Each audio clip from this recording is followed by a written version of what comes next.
What's up? Welcome back. My name and my sign name. And today we're going to be learning about what a deaf accent is and if all deaf people have accents.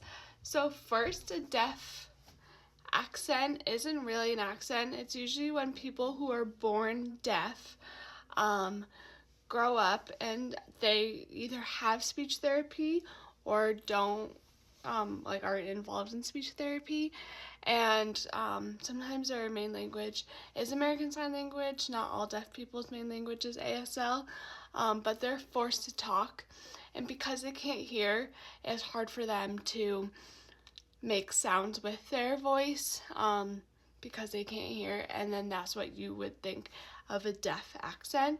But no, not all deaf people have this accent because it's when you're born, when you're not